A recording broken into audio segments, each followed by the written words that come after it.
Mix question है। बताना है कि अविभाजित बिहार में 1940 का कांग्रेस का अधिवेशन कहाँ पे हुआ था? रामगढ़। ठीक है, रामगढ़ में हुआ था। तो बताना है कि उसकी अध्यक्षता कौन कर रहे थे? मौलाना ठीक है, अबुल कलाम आजाद कर रहे थे। तो बताना है कि बिहार में पहली बार कांग्रेस का अधिवेशन कब हुआ था? ठीक है, बांकीपुर 1912 में। तो उसकी अध्यक्षता कौन कर रहे थे? आर.एन. मधुकर। आर.एन. मधुकर हो जाएंगे। और बिहार में दूसरा कांग्रेस का अधिवेशन कब हुआ था? गया 1922। ठीक है, गया 1922। और उसकी अध्यक्षता कौन कर रहे थे? ठीक है, सी.आर. दास हो जाएंगे। आगे बताना है कि एक काबली वाला पुस्तक है, काबली वाला पुस्तक के लेखक कौन है? रविन्द्रनाथ ठीक है, टैगोर। रविंद्रनाथ टैगोर हो जाएंगे। बताना है कि कारंगली पुछ रामसर साइट किस राज्य में है? ठीक है, केरल हो जाएगा। क्वेश्चन है कि कारंगली पुछ रामसर साइट किस राज्य में है? तो केरल हो जाएगा। और वही पूछेगा सष्टम कोटा झील, ये भी रामसर साइट है, किस राज्य में है? ठीक है, ये भी केरल हो जाएगा। बताना है कुछ रामसर साइट है, बताना है किस राज्य का है?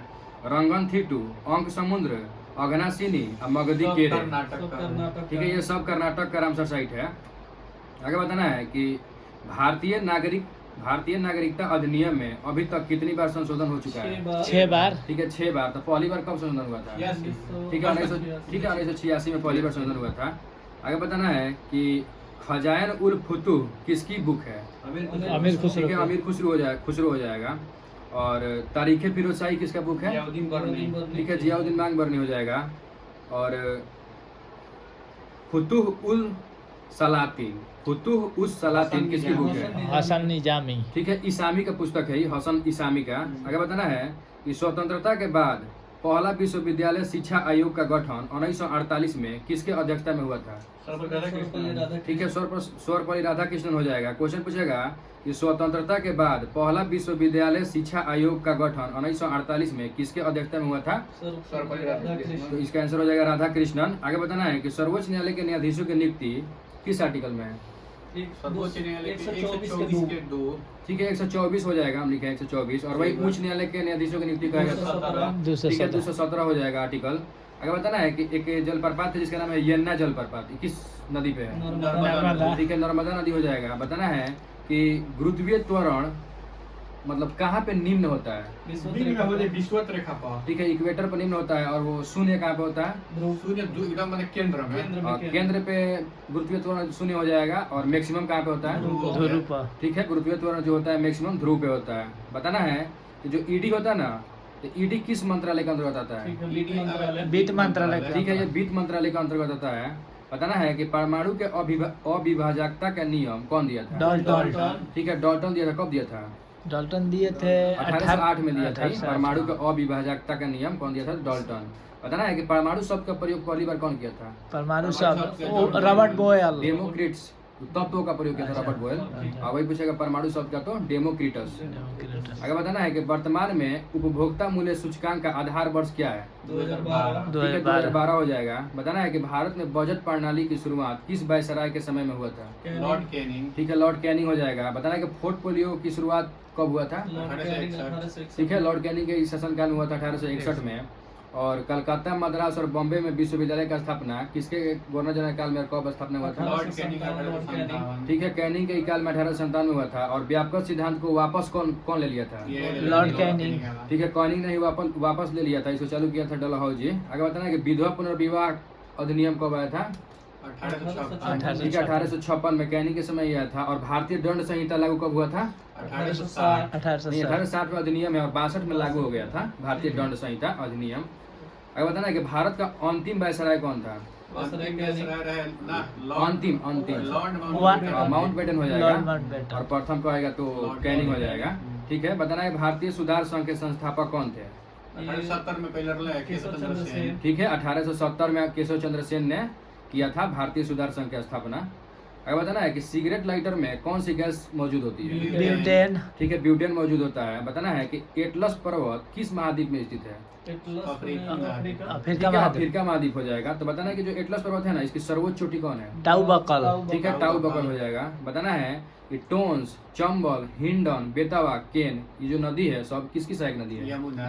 ठीक है, ये सब नदी यमुना की हो जाएगी, सहायक नदी है। टोन्स, चंबल, हिंडन, बेतवा, केन। बताना है कि यमुना की सबसे लंबी सहायक नदी कौन हो जाएगी? ठीक है, इसमें से ये टोन्स हो जाएगी जो यमुना की सबसे लंबी सहायक नदी हो जाएगी। बताना है कि गुयाना देश की राजधानी कहाँ पे है? गुयाना की राजधानी हो जाएगा जॉर्ज टाउन, और वो इक्वाडोर की राजधानी कहाँ पे हो जाएगा? क्योटो। ठीक है, क्योटो। क्वेटो हो जाएगा। आगे बताना है कि निहारिका सौरमंडल का भाग है या नहीं है? नहीं है। ठीक है, नहीं है।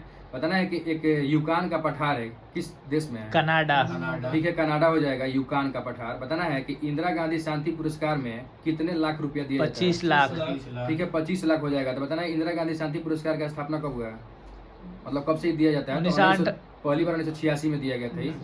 बताना है कि इंदिरा गांधी की मृत्यु कब हो गया था? 1984 31 अक्टूबर। ठीक है, 31 अक्टूबर 1984 को हो गया था। और राजीव गांधी की मृत्यु कब हुआ था? 1991 1991 में। और नेहरू के पंडित नेहरू की मृत्यु कब हुआ था? 1964। ठीक है, 1964 हो जाएगा। आगे बताना है कि 38वां राष्ट्रीय खेल किस राज्य में हुआ है? 38वां राष्ट्रीय उत्तराखंड। उत्तराखंड। ठीक है, और 39वां कहाँ पे होने वाला है? मेघालय। ठीक है, मेघालय हो जाएगा। बताना है कि 2025 में खेलो इंडिया पैरा गेम्स कहाँ पे हो रहा है? नई दिल्ली। नई ठीक है, दिल्ली। नई दिल्ली में हो रहा है। 2025 में खेलो इंडिया पैरा गेम्स कहाँ पे होगा? तो नई दिल्ली में होगा। तो उसका शुभंकर क्या है? उज्ज्वला है। ठीक है, उज्ज्वला है उसका शुभंकर। बताना है रॉबर्ट क्लाइव द्वारा द्वैध शासन कब शुरू किया गया था? 1765 में। ठीक है, 1765 में। तो इसको समाप्त कब किया गया था? Warren Hastings 1772। ठीक है, वारेन हेस्टिंग्स ने इसको 1772 में समाप्त कर दिया था द्वैध शासन को। आगे बताना है कि एक पोलीलूर का युद्ध हुआ है। पोलीलूर का युद्ध ये कब हुआ है? ये 1780 में हुआ है पोलीलूर का युद्ध। बताना है कि रैयतवाड़ी जो व्यवस्था है ना, ये कितने % भूमि पे लागू थी? रैयतवाड़ी रहे 51%। ठीक है, 51% पे थी। तो बताना है कि रैयतवाड़ी में जो प्रोसेस था, रैयतवाड़ी व्यवस्था, इसमें मतलब भू राजस्व का दर कितना % था? एक 80%। नहीं, रैयतवाड़ी में 1/2% था। 1/2। आधा % 1/2% था। और वही पूछेगा कि मोहलवाड़ी जो है ना, ये कितने % भूमि पे लागू था? 30%। ठीक है, ये जो मोहलवाड़ी है 30% पे लागू था। 30% पे लागू था। और वो जमींदारी कितना % पे था? 1/3। जमीन भूमि पे कितना? 51%। 19%। 19%। ठीक है, रैयतवाड़ी कितना % भूमि पे होगा? तो 51%। और मालवाड़ी कितना % भूमि पे होगा? तो 30%। और जमींदारी कितना % पे होगा? तो 19% हो जाएगा। 51-30। ठीक है, आगे बताना है कि सहायक संधि भोसले ने कब स्वीकार किया था? भोसले 1804। भोसले 1803 हो जाएगा। और सिंधिया कहेगा तो? सिंधिया 1804। ठीक है, सिंधिया सिंधिया 1804। 1804। क्वेश्चन पूछेगा कि सहायक संधि भोसले ने कब स्वीकार किया था? 1803 में। और सिंधिया लोग कब स्वीकार किया था? 1804 में। और अवध 1801। और पेशवा 1802। बताना है कि बैरकपुर का सैन्य विद्रोह कब हुआ था? 1824। ठीक है, 1824 में हुआ था। बताना है कि सत्येंद्र नाथ टैगोर सिविल सेवा परीक्षा कब पास किए थे? 1863। ठीक है, 1863 में पास किए थे। बताना है कि कांग्रेस के किस अधिवेशन में उनके लिए संविधान बनाया गया था? 1908 का। 1908 हो जाएगा। बताना है कि कांग्रेस के किस अधिवेशन में समाजवाद को लक्ष्य के रूप में अपनाया गया था? 1936 लखनऊ। ठीक है, 1936 लखनऊ हो जाएगा। क्वेश्चन पूछेगा कांग्रेस के किस अधिवेशन में समाजवाद को लक्ष्य के रूप में अपनाया गया था? तो 1936 लखनऊ हो जाएगा। बताना है कि अग्न्याशय को पाचन रस उत्पन्न करने के लिए प्रेरित करने वाला हार्मोन कौन सा है? सिगरेटिन। ठीक है, सिगरेटिन हो जाएगा। क्वेश्चन पूछेगा कि अग्न्याशय को पाचन रस उत्पन्न करने के लिए प्रेरित करने वाला हार्मोन कौन सा है? सिगरेटिन। सिगरेटिन हो जाएगा। ठीक है, बात करो।